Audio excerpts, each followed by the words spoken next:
Let the words of my mouth and the meditation of my heart be acceptable in thy sight, O Lord, my strength and my Redeemer. Amen.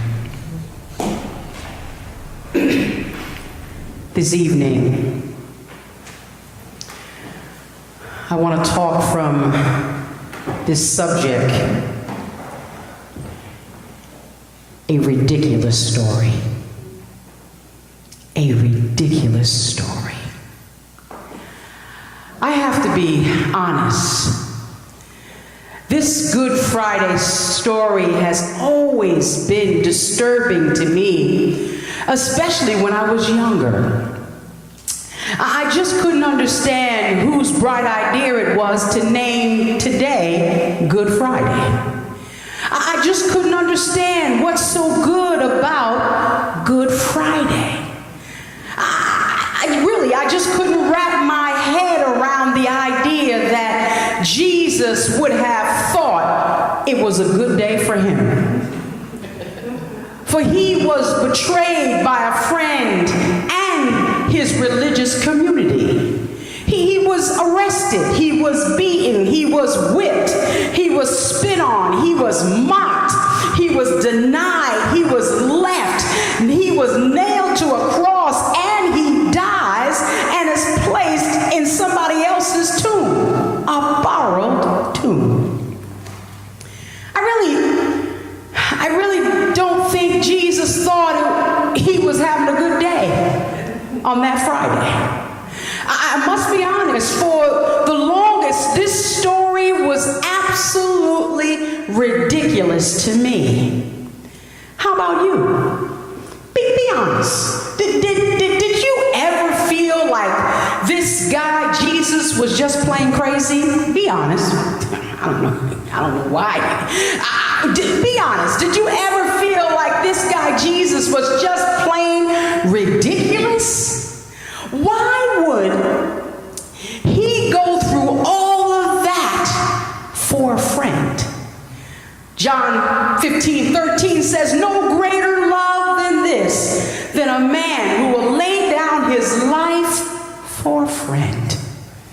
Jesus said at the beginning of his ministry that he came to serve, not to be served, and to give his life for others.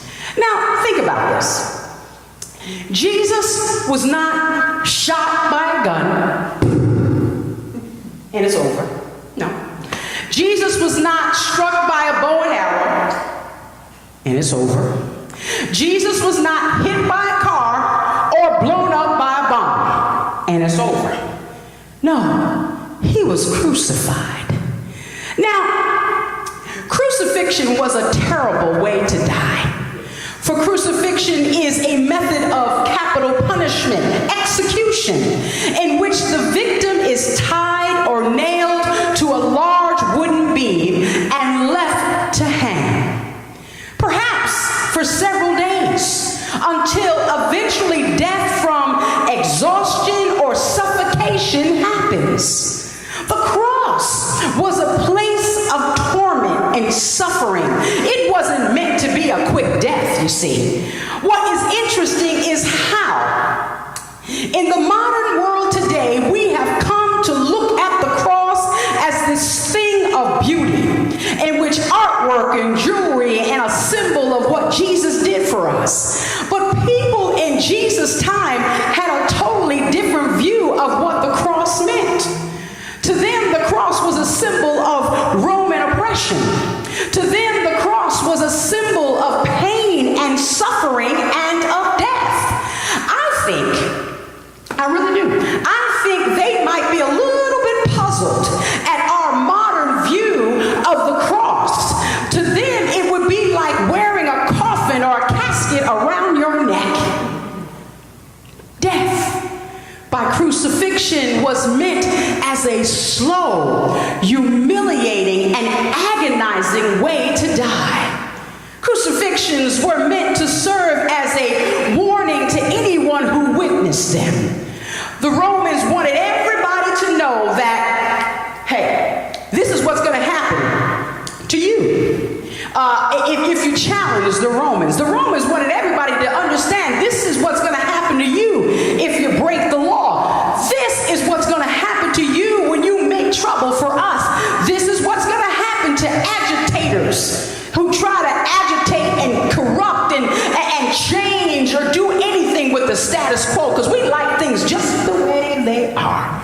This is going to happen to you if you rub us in the wrong way.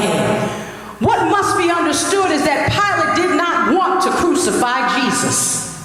He didn't. He knew Jesus to be innocent of any crime deserving crucifixion. His wife even warned him against getting involved. Don't do it. Don't do it. Don't leave that man alone. That has nothing to do with us. Just leave him alone. But Pilate had a dilemma. Pilate did not like being used by the Jewish leaders to take care of their personal offenses, which he recognized was the real reason for the charges being made. What were the charges? Well, the Jewish elders asked Pilate to judge and condemn Jesus, accusing him of claiming to be the king of the Jews. Such a claim would be considered treasonous, being a direct challenge to the Roman authorities. But Pilate says, I find no fault in this man. Pilate figures out a way to get out of this dilemma by giving the people the power to choose. That sometimes is not a good idea when you give the people, the power to choose. But Pilate says, I got to get out of this mess. Okay, I'm going to give the people the power to choose. Who do you want to free on today? You make the decision. I'll wash my hands of this. What do you want to do? And what happens? He goes, do you want Jesus or do you want Barabbas? The people say Barabbas. They wanted Barabbas over Jesus. And Barabbas was a known criminal. How many of us have read the Passion story and thought to ourselves, if only I had been there, I would have spoken up for Jesus. How many of us have, if only I, because we just so spiritual and we just so righteous, if I had been there, I would not have abandoned him or turned against him. But would you have really? For even Peter, in the story, who was devoted to Jesus, denied him when the pressure came. How many times, let's be honest, how many times have we denied Jesus? How many times have we denied being a Christian around certain people? How many times have we turned our backs on the teachings of Jesus? How many times have we turned our backs on what Jesus represents and stood for? Justice for all people. Isn't it amazing how we do have spiritual houses or spiritual communities and community of faith that don't seem to understand that Jesus was for justice for all people? This story, to many, it's just plain ridiculous. Why would Jesus go through all of that for a friend? Would you? What about, would you? What this story is, it's a ridiculous story of love. A love that is beyond our imagination. Let me ask you, let me ask you. Let me see. Anyway, did you know Jesus personally?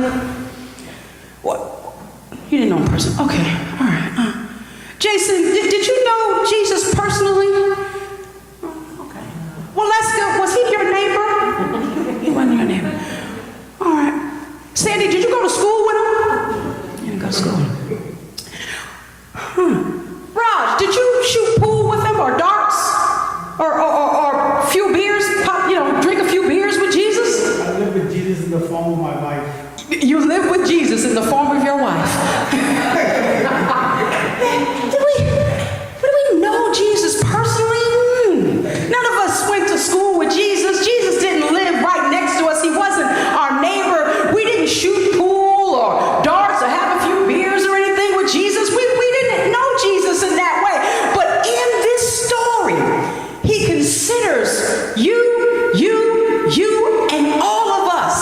his friend. A friend that's so close that he was willing to go to the cross for. He considers us a friend so close that he was willing to suffer for. He considers each and every one of us a friend so close that he was willing to die for. As I close on tonight, can you see why this story is so ridiculous? This story is a story of ridiculous love. A love that is beyond our imagination. Jesus was a friend to humanity. And he wanted humanity to know that there was hope. There was hope beyond pain. He wanted humanity to know that there was light beyond moments of darkness in life. Jesus wanted humanity to know that hope was in God. Jesus wanted humanity to know that light was in God. Jesus wanted humanity to know that life was in God. This ridiculous story doesn't end in Pilate's court, you see. This ridiculous story doesn't end with Jesus being mocked, beaten, whipped, spit on, or given a crown of thorns. This ridiculous story doesn't end on the road to Calvary, where the people that he had healed, where the people that he had fed, where the people that he had unstopped deaf ears, where the people where he opened up blind eyes shouted at that time, crucify him, crucify him.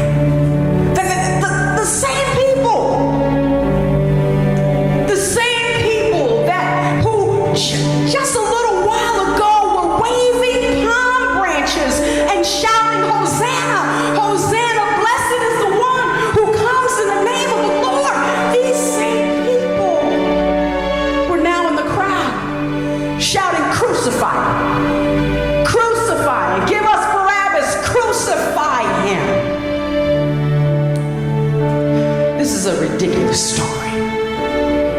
A ridiculous story of love beyond our imagination. What must be understood is that this ridiculous story doesn't end as Jesus hung on the cross. No, it didn't end there. This ridiculous story doesn't end when they pierced Jesus in the side. It didn't end there. This ridiculous story doesn't end as they lowered him from the cross and placed him in a borrowed tomb. For there is more to this ridiculous story. This story continues to see this story, as ridiculous as it might seem and as ridiculous that it might sound, this story doesn't end. For there's more to this story that I will continue to tell you on Easter morning. There's more to this story. Turn to somebody and say, hey, wait a minute, there's more to this story. Tell somebody, there's more to this story. This story doesn't end. Anybody that's joining us online, this story didn't end on that cross. This story didn't end in the grave, because there's more to this story. And I will continue to tell you what it's all about on Easter Sunday morning. For there's more, much, much more to this